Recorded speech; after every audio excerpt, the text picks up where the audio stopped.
Well, over the years I have skied most of Utah, but there's a few remaining parts. Just 3 more ski areas to visit. One of them is Cherry Peak, the newest ski area in Utah. Opened sometime around maybe 2015, 16, 17, something like that. Anyway, this is the day lodge.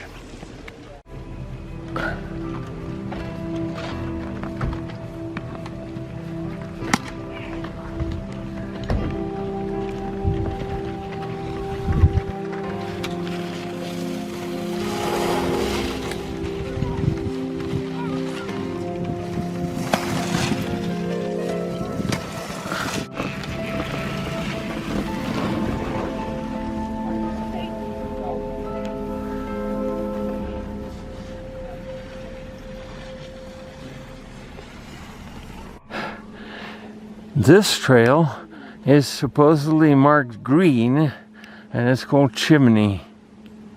This is the lowest lift from the base area, and then it connects with there are several trails down that one, but then it connects this way to the other lift, which goes higher. That there is the second lift that goes higher. But in between them, there's also a third lift, which is not operating today because they don't have enough snow. This has been a low snow year, but this lift in the middle is the one that goes the highest.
The main chairlift is down here. It's a 2-seater, and it's sort of like at the end of the parking lot. But for some reason, most of the buildings rentals and whatnot is over there on the other end of the parking lot, where there's a separate share lift just for beginners. Anyway, all this was full. It's a Saturday, my mistake. Shouldn't have come here on a Saturday, I guess. And so they made me park over there. I thought, well, that's good. I'm near the chairlift. But no, you can't buy a ticket there.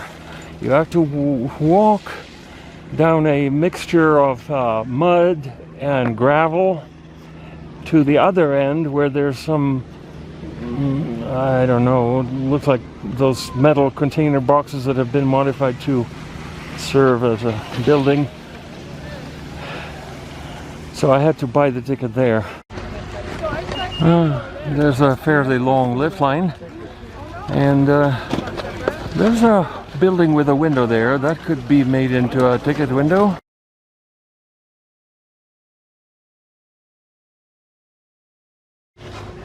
So basically, I wasted practically a whole hour on just buying the tickets because, you know, the main lift is at this end and the tickets are on that far end of the parking lot. And then on top of that, they gave me one of those plastic things to hold onto the ticket, and the thing just wouldn't stay. I mean, I know how these things work. I've had them a million times everywhere, but this one just did not work. I even asked another person, 2 people tried to help me. The thing just wouldn't stay closed. So finally somebody said this must be a bad one. So I had to go back into the ticket office to get a good one. Okay, finally it worked. And then I know that there are 2 lifts there, 2 major lifts. And I thought that this one maybe was the bigger one of the 2. So I said, okay, I'll take the original lift over there. But no, it turns out that there's 2 lifts there, one of which is not working on a busy Saturday like this. But okay, I finally boarded the other one, which was super slow because it's meant for like total beginners. And anyway, by the time I then traversed back to this lift, 1 hour went by. I also asked the lift attendant if they would let me up this lift just once so I could then ski to the other place to buy a ticket. No way, no exception for anybody, you gotta walk. And now here comes the weirdest thing. They asked me for my name and my birthday. No other skier in the world has ever asked me that. Nobody has ever asked me that. I said, why? They said, oh, because it's for liability reasons, so you won't sue us. Well, how come the other ski areas don't need that? Everybody says it's printed on your lift ticket, liability release or something. By purchasing the lift ticket, you're automatically giving up your rights to sue them. But no, they want your birthday and your name and enter it in their computer, and God knows where it goes from there. So far the least user-friendly ski area anywhere. But let's see. Oh yeah, by the way, I was also told that if I don't like their system, I can leave. I don't have to ski here. And I would have left probably, except for the fact that I really want to ski everything in Western USA. Yeah, there's some double black diamonds. And overall, the quality of the snow up here is better than on the other lift. The other lift was all very icy.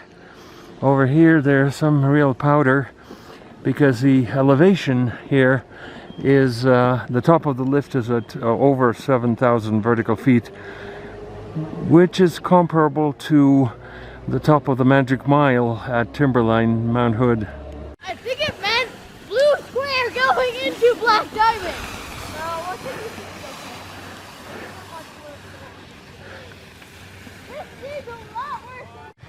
On this side of the 6-passenger lift, there's a lot of gnarly terrain, and there's only one groomed black run, I didn't see any blue runs at all.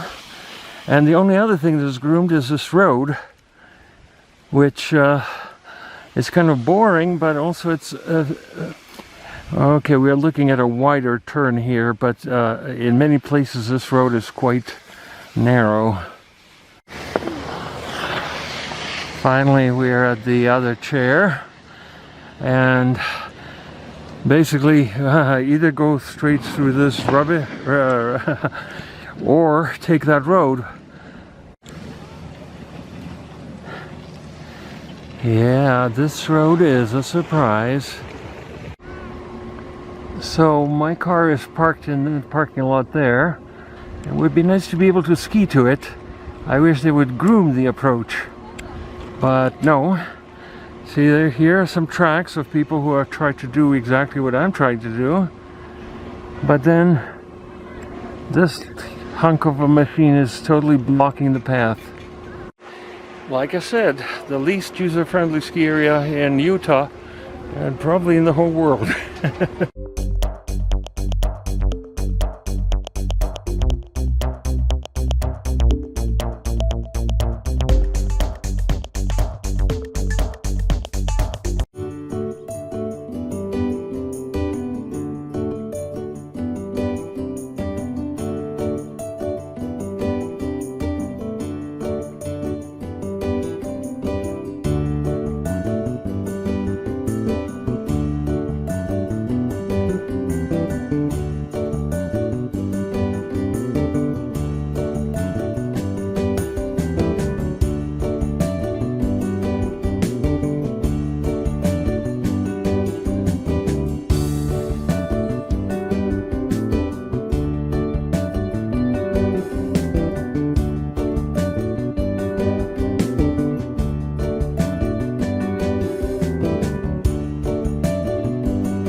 Well, Eagle Point, my last ski area in Utah, and it looks like a very nice place. So far, I've only seen a little bit, and I like what I see, but what a strange place. So I'm beginning to wonder if Utah has some kind of prohibition against showing names of places.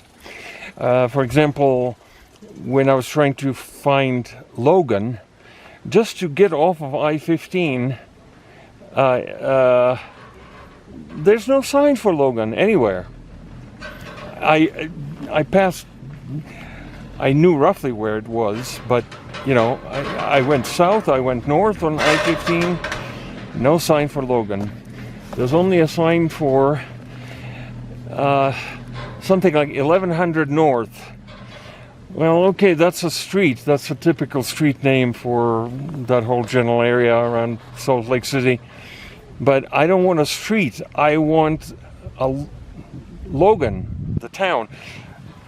Logan is not a small town. It's a pretty big town.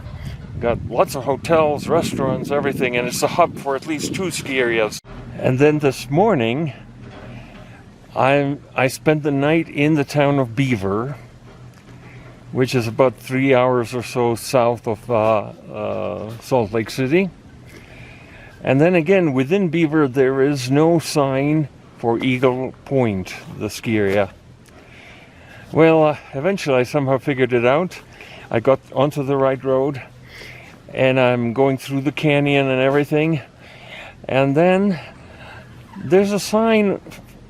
There are only signs for various lodges, Hampton Lodge, or I don't know, this lodge, that lodge. But I'm looking for the ski area. There's not a single sign for a ski area. Where is their main parking lot? There are some nameless lodges along the way, but nobody tells you that you need to turn off of the main road here to the Skyline Lodge and Cafe. By the way, the towns of Ogden and Salt Lake City are also not indicated. There's no sign saying turn here off of I-15 to get to Ogden or Salt Lake City, or at least a sign that says next 5 exits Salt Lake City, you know. No, none of that, just street names. The ski trail map seems to suggest that the parking is at the very base, at the bottom of the ski area. But I followed other drivers, everybody was driving up and up and up. I didn't really see anywhere else to turn off. Eventually I ended up at a place that I would call kind of like the middle of the ski area. And now there's this one lift that goes higher up, and there's a couple of lifts further down below. And I've been told that the only way to get back to this parking lot where I stayed is to take a shuttle. If I ski down to the very bottom of the ski area, then I'll have to take a shuttle back up to this parking lot. At Eagle Point, man oh man, perfect groomers, and a very, very long, several very long beginner trails that are on the second highest lift, not the highest. The second highest has a lot of beginner stuff. So at Eagle Point, it looks like people define everything by lodges. This lodge, that lodge. Instead of this lift, that lift, it's the lodge that's next to the lift. And then there are some private houses like this, it seems, or condos, or I'm not sure what they are. And then to get to the steeper terrain, we have to go through a tunnel under the road.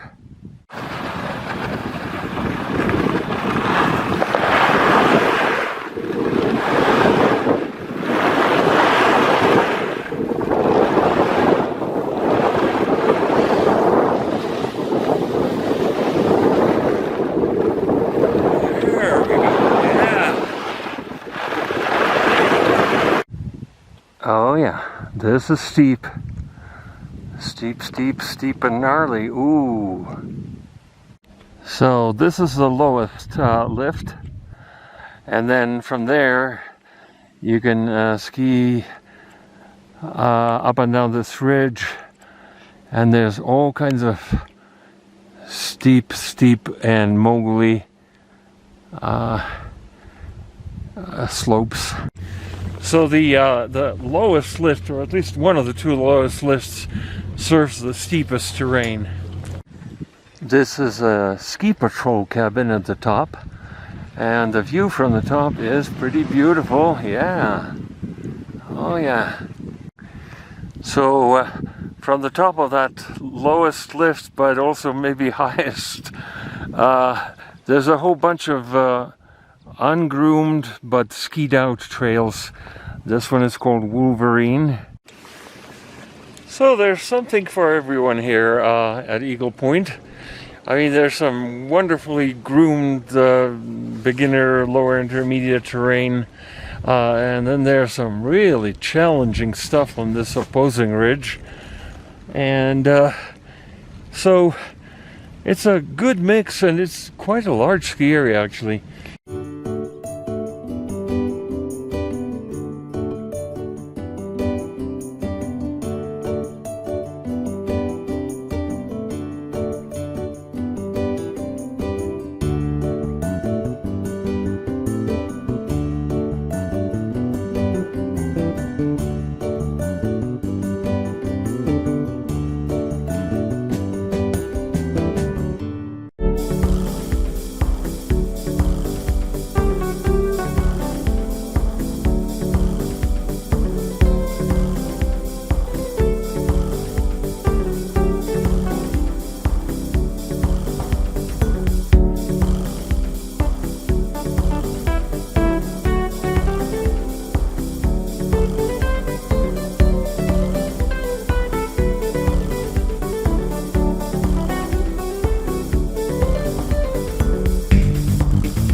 There are two branches of the parking lot, the upper one and the lower one, but they both head away from the ski area. So the later you come, the farther away from the lodge you'll be. There is no way to ski back down to the parking lot because everything is dry, completely dry here.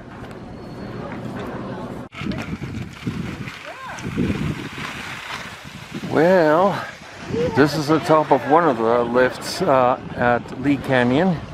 Big knot on it.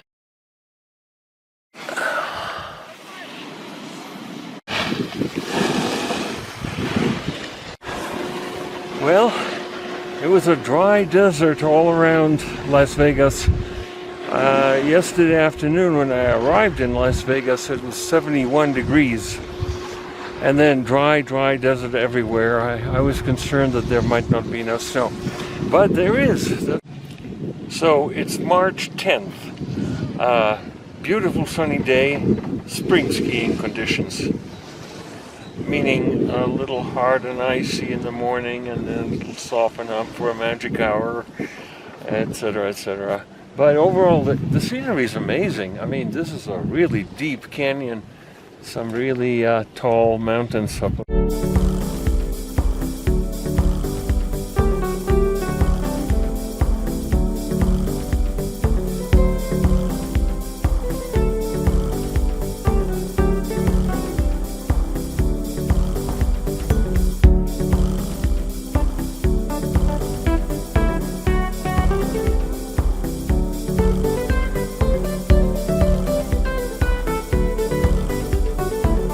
Does go here and bucks go here.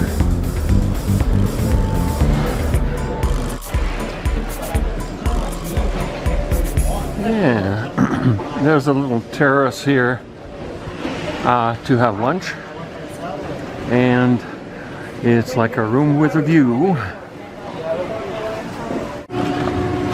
So if you're an advanced skier and only this lift is open, this is kind of like the main lift, then maybe better wait until this second lift, the Sherwood lift, is open, because this is a more advanced lift.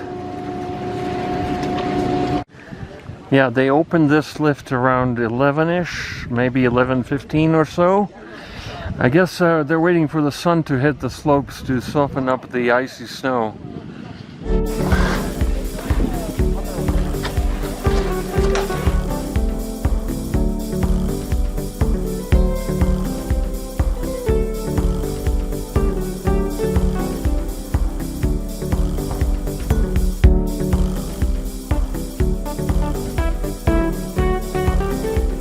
Yeah, a bunch of frozen moguls.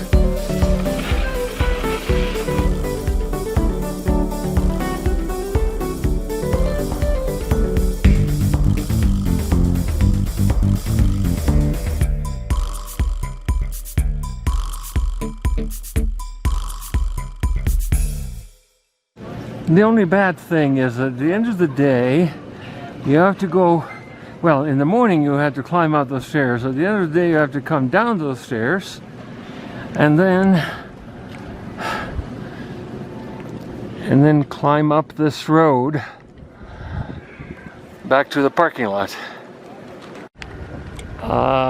It's the end of the day now. I'm about to leave,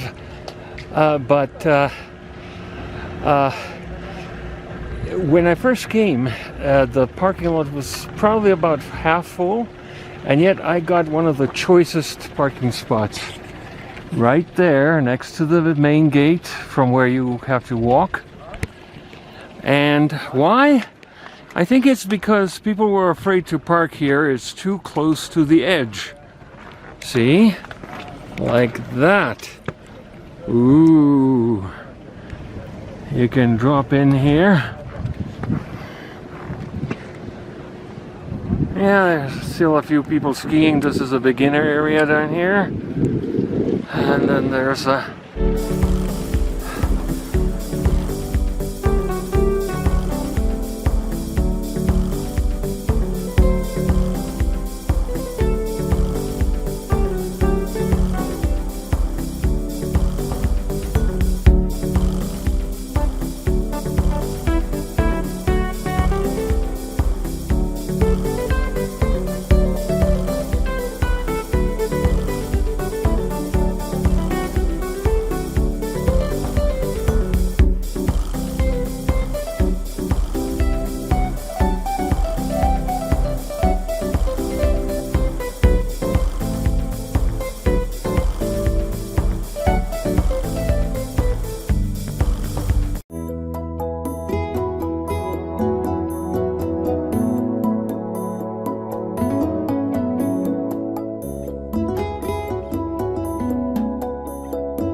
Well, I thought that Nordic Valley was bad for asking me my birthday, supposedly for insurance purposes. I don't know how that would help them.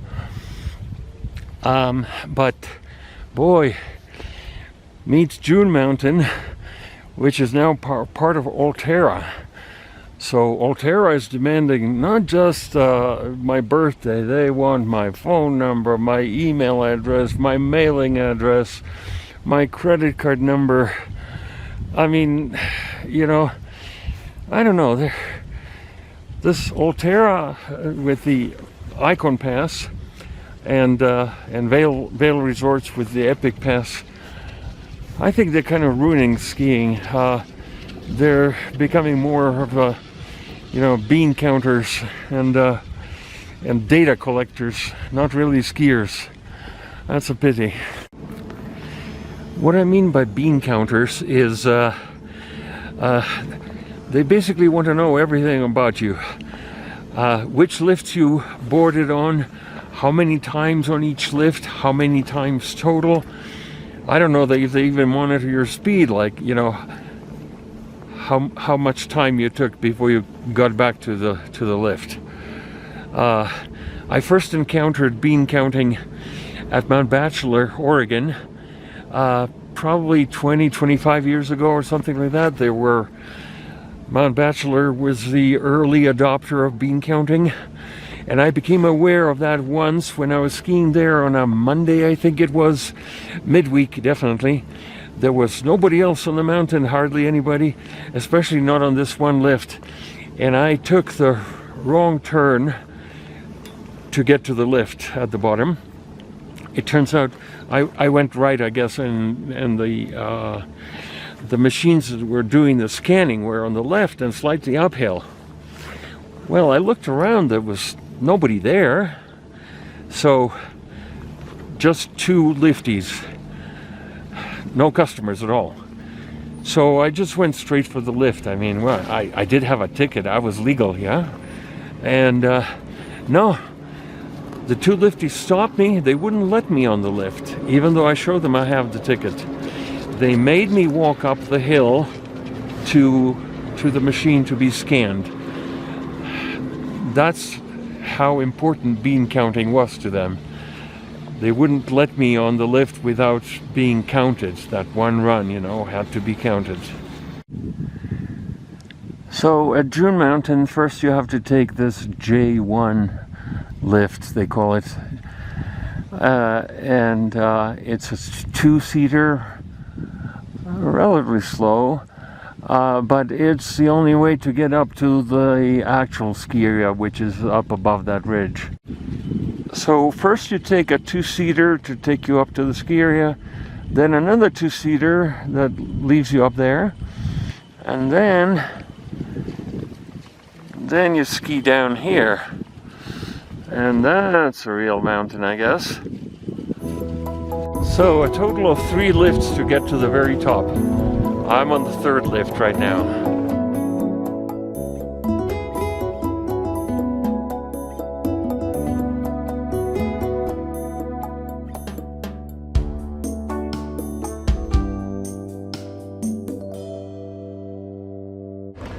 The view from the top is beautiful.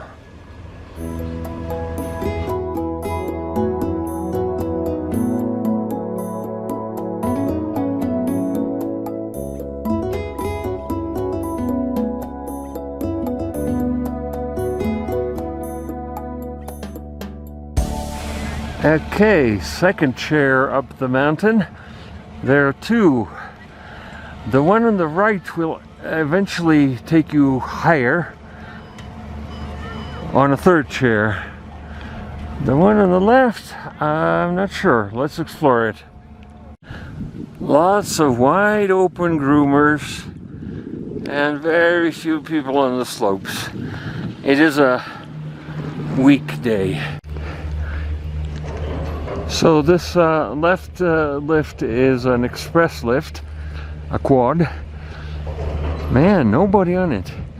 And it takes you to the top of the ridge of this mountain, but not quite as high as the other lift on the right. over there. So what I thought was a lake is actually some smoke. And the lake is over there.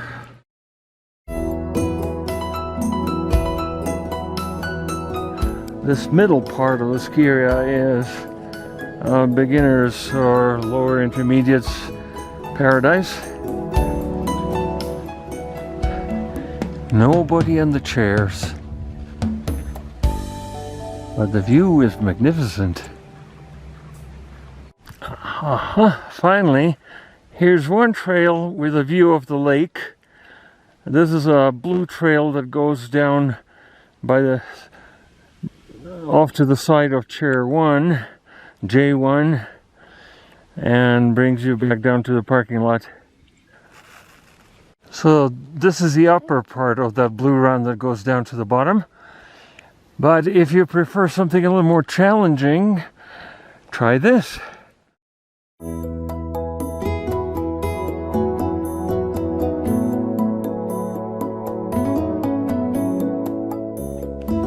Or try this.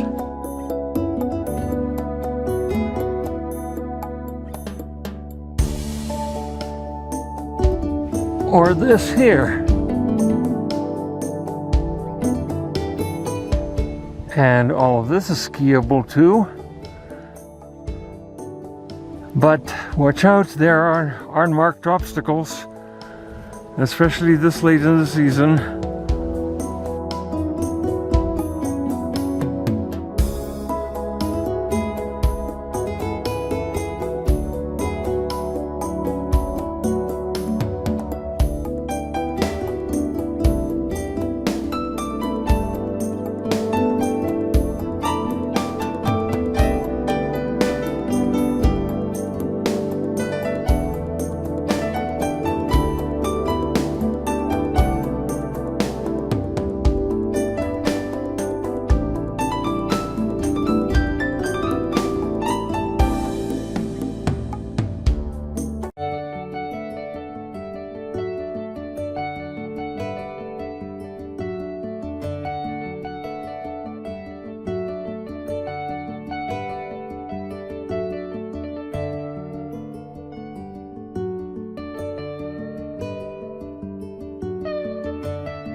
So, around Lake Tahoe there's about a dozen ski areas, and I've skied all of them except for two that I think I've seen both of them from the freeway or from another road there, just in passing, and I wonder, you know, where is the base area, how do you get to those slopes?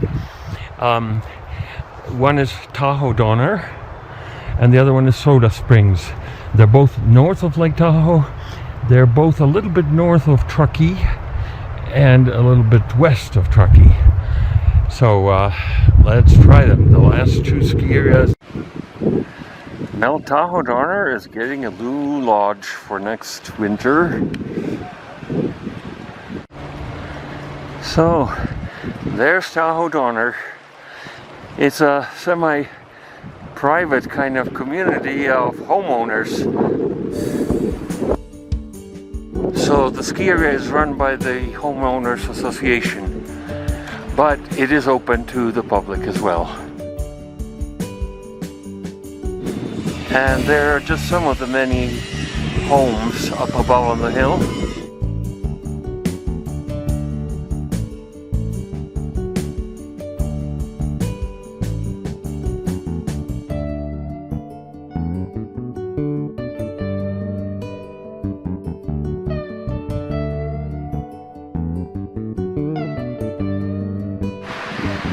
So here are the two main lifts, and So far what we've seen is basically this white bowl, but there's a whole other, more than half is kind of hidden behind the hill.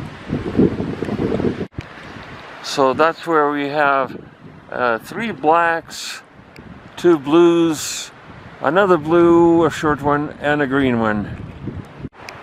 Ah, this backside is more forested, and there's nobody here. There's only one trail, that's mine, my one ski track. And oh, it's starting to snow. And look at that, how it meanders through the forest. I like that. Here's another run from the top. And some tree skiing potentially when the snow is light. And then there's a road that collects you at the bottom.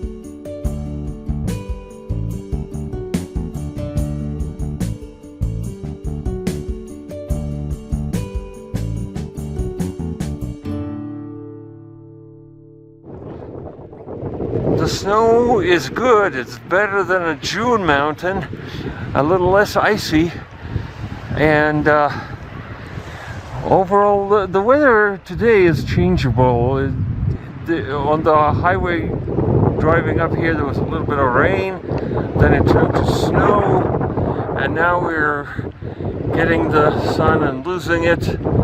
It's a Wednesday, midweek, and I almost have the mountain to myself. I saw maybe 3 or 4 hot shots zooming down, and then they disappear.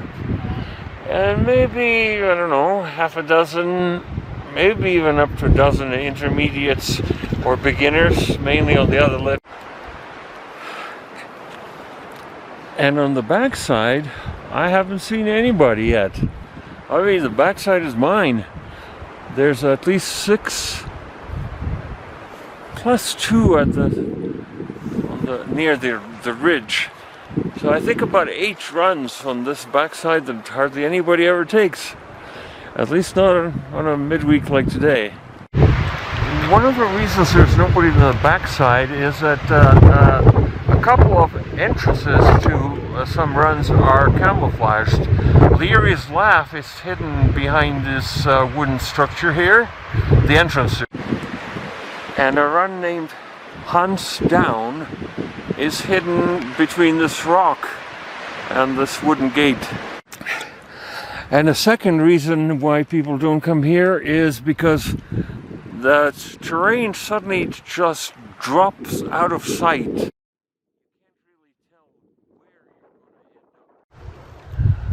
And another reason why there are relatively few people here is because most skiers tend to go for the big names. They can't tear themselves away from there.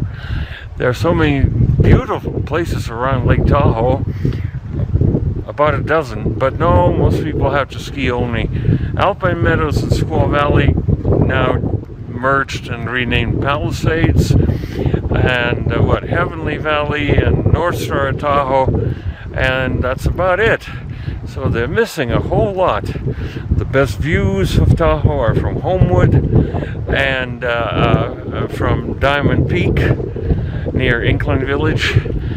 And anyway, there's so many beautiful places to visit, and most people will never come here. But Donner, Tahoe, not to be confused with Donner Ski Ranch, that's another ski area. But Donner, Tahoe, I'm glad I found you. This is a special place.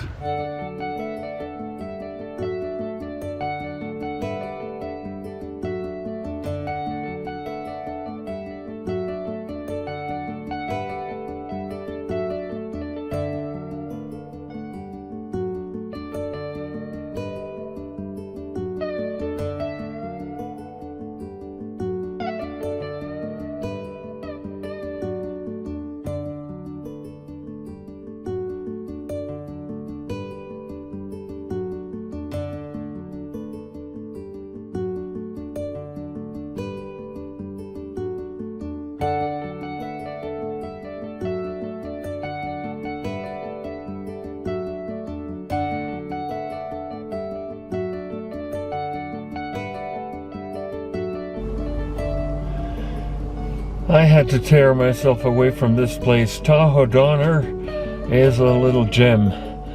I like the backside especially. Anyway, lots of good places to ski. And but I have to save my energy because there's one more ski area around the Tahoe area that I have never skied before that I want to hit tomorrow. So I need to save more energy.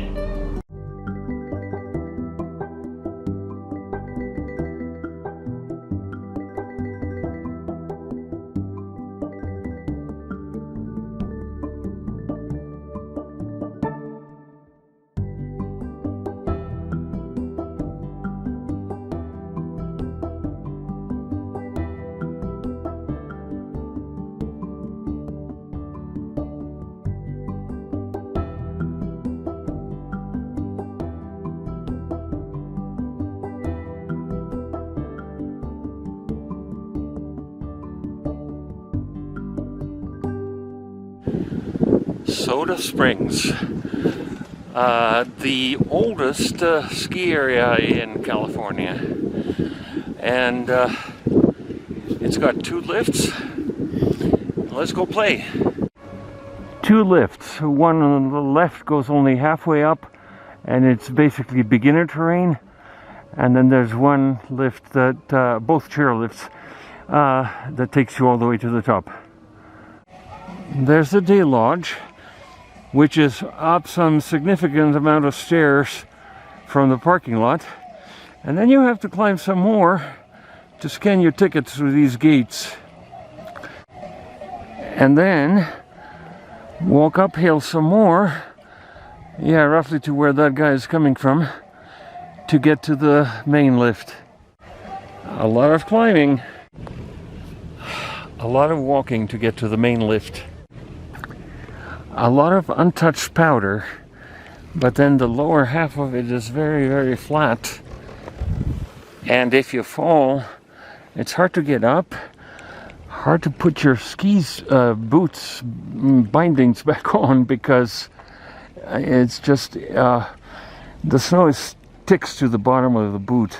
Notice that most of the tracks in the deep powder are almost straight line, very little turning, because it's just a little too deep and too grabby. There's a bit of a cornice there you have to jump in, and sure enough, somebody fell there.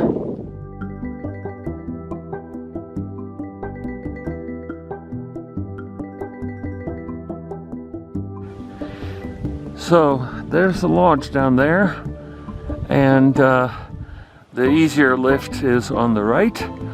And then there's this one here on the left that takes you all the way to the top. Yeah.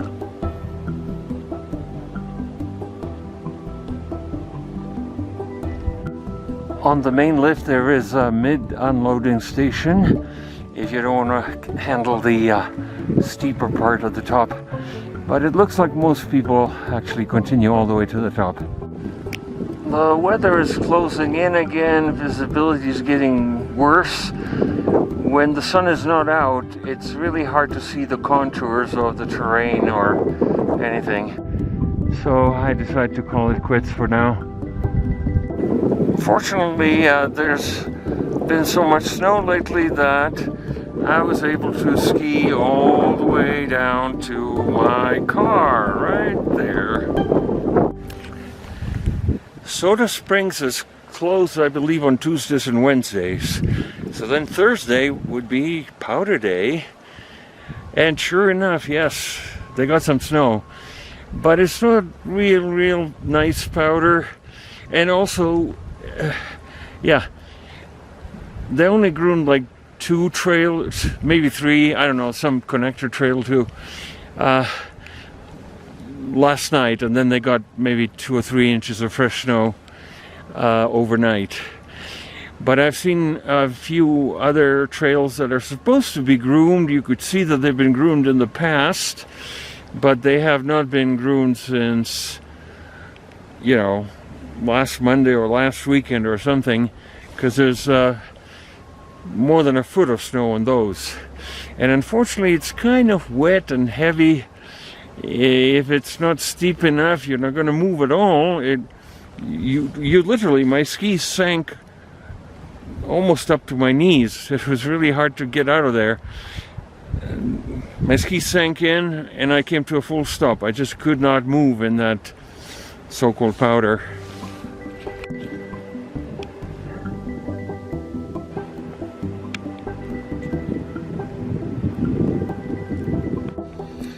Okay, I'm not the only wuss retreating early. I just saw several other people come down to the parking lot and leave. Yeah, today is just not the perfect day to really represent Soda Springs properly. Maybe come here on a real powder day. Still, overall, I think I'm between the two. I would prefer Tahoe Donner because Tahoe Donner has a kind of a bowl just like this one here at Soda, but it also has what I call the backside. If you look on the map, you might decide to call it a side, but that backside has a lot of interesting terrain. A lot of it groomed, but a lot of it ungroomed as well. Even some tree skiing, and anyway, just a little more interesting terrain. So with this, I have skied all of Northern California. What remains is basically a few ski areas around LA, and there's one, I don't know if it's called Badger something, by Yosemite. So yeah, that one I'll have to explore sometime separately. Even the I-80 freeway is sort of foggy and snowing and tons of trucks by the road. I don't think they're putting on or off their chains because we're still in the middle of this mountain pass. I think it's too early to take off your chains. I don't know what they're doing.